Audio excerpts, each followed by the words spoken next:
Hello friends, मारी YouTube channel Alka Sarothiya में हूँ आपनु स्वागत करूँ छूँ।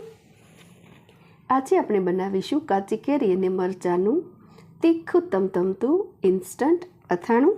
મિત્રો, મારી આ રેસીપી સારી લાગે તો લાઈક કરજો, શેર કરજો અને આવનારી મારી નવી રેસીપીઝના અપડેટ માટે ચેનલને જરૂરથી સબસ્ક્રાઇબ કરી લેજો। આ રેસીપીમાં યુઝ થતા ઇન્ગ્રેડિયન્ટ્સનું લિસ્ટ આપ રેસીપીના અંતમાં વિડીયો સ્ક્રીન પર જ જોઈ શકો છો। તો આવો એને બનાવવાનું શરૂ કરીએ। કાચી કેરીનું અથાણું બનાવવા માટે મેઇન ઇન્ગ્રેડિયન્ટ્સ છે કાચી કેરી। અહીં તમે રાજાપુરી તોતા કે કેસર કેરી કોઈ પણ લઈ શકો છો, પણ કેસર કેરીનો ટેસ્ટ અહીં સરસ આવે છે। તેમજ મરચાં લાલ કે લીલા મિક્સ કે માત્ર લીલા મરચાં લઈને પણ આ અથાણું બનાવી શકાય। જે પ્રમાણે તીખાશ પસંદ કરો છો એ પ્રમાણે મરચાંની ક્વોન્ટિટી પ્લસ માઇનસ કરી શકાય। અહીં મેં કેરી તેમજ મરચાંને મોટા ટુકડામાં કટ કરી ચોપ કરી લીધા છે।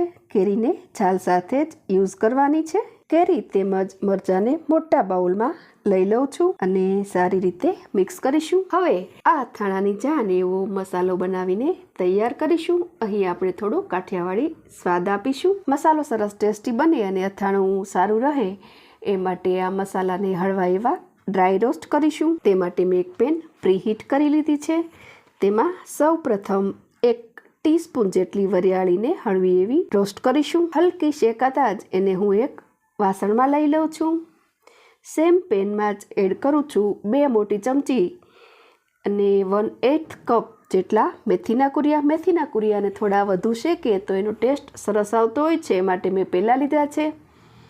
હળવા એવા શેકાઈ જતાં જ એડ કરું છું 1/8 કપ જેટલા ધાણાના કુરિયા। કુરિયા જરા શેકાઈ જતાં જ લાસ્ટમાં એડ કરું છું 1/4 કપ જેટલા રાઈના કુરિયા। અહીં કેરી સાથે મેં મરચાં લીધેલ છે અને મરચાંમાં રાઈના કુરિયાનો સ્વાદ ખૂબ જ સરસ આવે છે, માટે રાઈના કુરિયાનું પ્રમાણ મેં ચડિયાતું લીધું છે। તમે સ્વાદ પ્રમાણે ફેરફાર કરી શકો છો।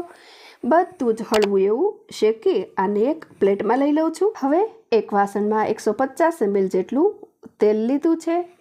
તેલને ધુમાડા નીકળે તેટલું ગરમ કરવાનું છે। સરસ ગરમ થતાં જ સ્ટવની ફ્લેમ ઓફ કરી દઉં છું અને આને હળવું એવું ઠંડુ પડવા દઈએ। આ તરફ શેકેલા કુરિયા પણ થોડા ઠંડા પડતા મિક્સચરમાં અધકચરા પીસી લઈશું। તેને કોર્સલી જ ગ્રાઇન્ડ કરવાના છે। પીસેલા કુરિયાને હું એક બાઉલમાં લઈ લઉં છું। આ સાઈડ તેલ પણ હળવું એવું ઠંડુ પડી ગયું છે। તેલ ઠંડુ પડતાં જ તેમાં મિક્સ કરી દઉં છું। થોડું તેલ આપણે બચાવીશું। જો અથાણું ક્વોન્ટિટીમાં ઓછું હોય ને તાજું ખાવું હોય તો તમે ઓછા તેલમાં પણ બનાવી શકો છો। સારી રીતે મિક્સ કરી તેમાં હિંગ, હળદર, વરિયાળી, મરી પાવડર મિક્સ કરીશું। મરીને મેં અધકચરી વાટી લીધી છે, તમે આખી પણ એડ કરી શકો છો। મોટી 2 ચમચી જેટલું કાશ્મીરી લાલ મરચું એડ કરું છું। સ્વાદ પ્રમાણે મીઠું। અહીં બધું સારી રીતે મિક્સ કરીશું। અહીં સરસ મજાનો આ આચાર મસાલો બનીને તૈયાર છે। હવે આ મસાલો સાવ ઠંડો પડવા દેવાનો છે।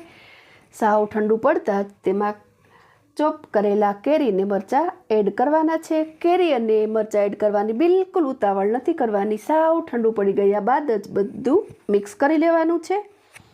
મિક્સ કરી અને કાચની સાફ એરટાઇટ બોટલમાં ભરી ઉપરથી ગરમ કરીને ઠંડુ પાડેલું તેલ એડ કરવાનું છે।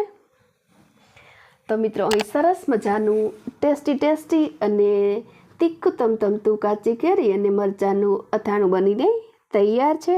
અહીં આપણે મસાલામાં રાઈ અને મેથીના કુરિયા લીધેલ છે, માટે એ ગળી જાય ત્યારબાદ એને રેફ્રિજરેટરમાં સ્ટોર કરી દેવાનું છે।